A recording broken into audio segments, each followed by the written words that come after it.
Portugal's curse. Why Ronaldo never wins the one trophy he wants. He has scored more goals than any man in the history of football. He has won everything club football can offer. But there is one trophy that has slipped through Cristiano Ronaldo's fingers 6 times, and this summer in a stadium in Texas it slipped away for the last time. For 58 years, Portugal has chased a ghost born in 1966, when a young forward named Eusébio dragged his country to the brink of history and stopped just short. Portugal would not taste that kind of magic again for 4 decades. Qualification after qualification, heartbreak after heartbreak, until a new number appeared on the back of the shirt. Number 7, a boy from Madeira who would grow into the most decorated player the sport has ever seen. In 2006, at just 21 years old, he helped carry Portugal to a World Cup semifinal, their best finish since Eusébio's golden generation.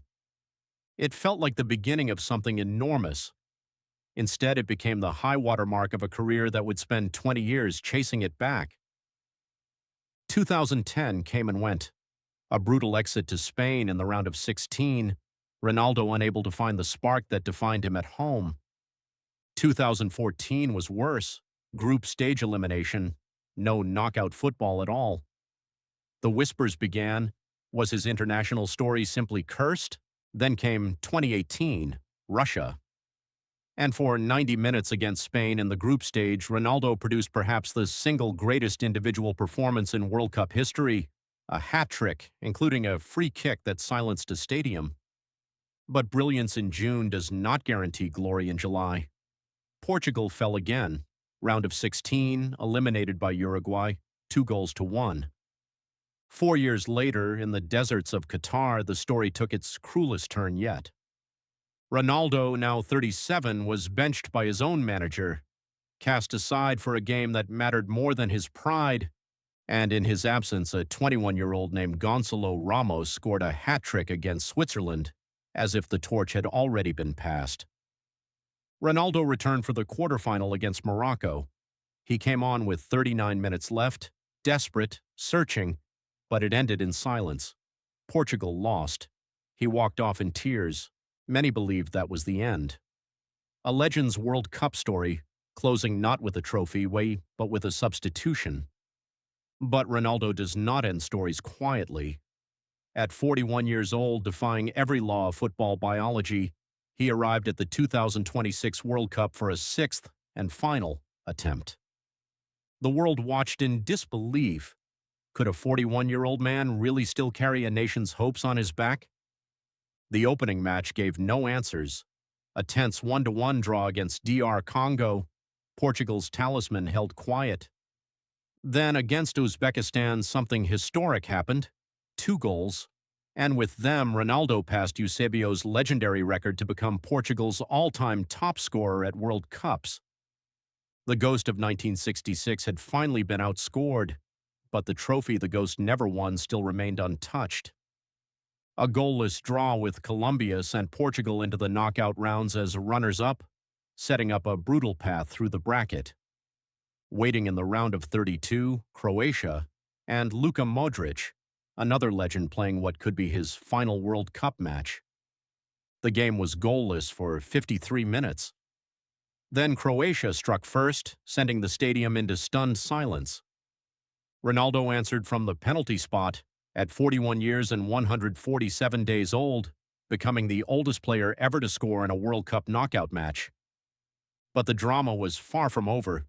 In the dying seconds, Croatia thought they'd equalized, only for the goal to be ruled out by the finest offside margin imaginable. And then, in the 94th minute, substitute Gonçalo Ramos rose to head in the winner, the same man who once replaced Ronaldo now saving him.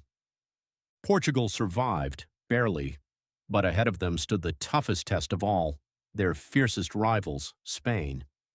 The date was set, July 6th, Arlington, Texas, a round of 16 clash that the entire Iberian Peninsula had been waiting for. Ronaldo knew what this match meant, not just for Portugal, but for his own story, for the final chapter of a career that refused to end quietly. The first half came and went with barely a chance, both teams cautious, both teams aware of what elimination would mean. In the second half, Ronaldo nearly wrote his fairy tale, a shot in the 37th minute, inches from changing everything. But football does not deal in inches for sentiment. The chance was saved. The game ground on, tense, nervous, unresolved. Then, in the 91st minute, the cruelest number in football, Spain's substitute struck.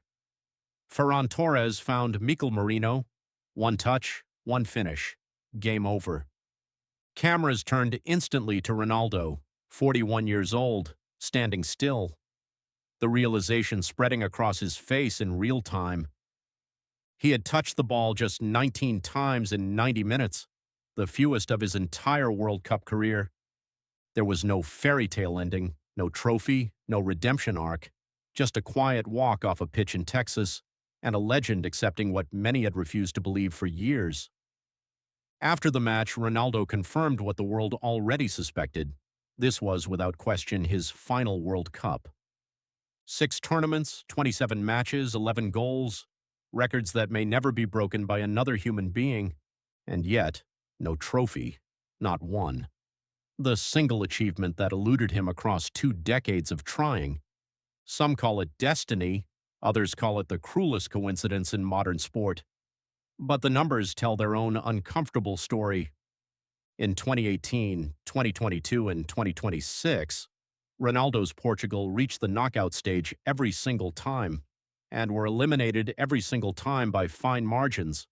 A missed penalty here, a benching there, a 91st-minute strike from a substitute who barely touched the ball all game. Was it Portugal's supporting cast that failed him, or had Ronaldo quite simply run out of time before the trophy ever arrived? Perhaps the truth is far simpler and far more human, that even the greatest player who ever lived is not immune to the sport's oldest rule: talent alone has never been enough to win a World Cup. What Ronaldo leaves behind is not a trophy, it is something rarer, a 20-year monument to obsession, to defiance, to a man who refused to stop chasing a dream long after his body told him to. Gonçalo Ramos, the man who scored in his place twice, now inherits Portugal's shirt and Portugal's burden. The Federation has already turned the page, appointing Jorge Jesus to lead the next generation forward.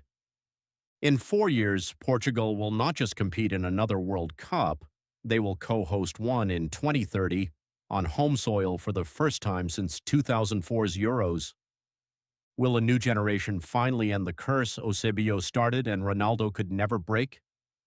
Or will Portugal's World Cup story remain what it has always been: brilliant, heartbreaking, and forever unfinished? One thing is certain: Cristiano Ronaldo gave this competition everything he had for 6 tournaments across 20 years, until his body could give no more. And somewhere in that truth lies the real story, not of a curse, but of a man who came closer than almost anyone and still walked away with empty hands.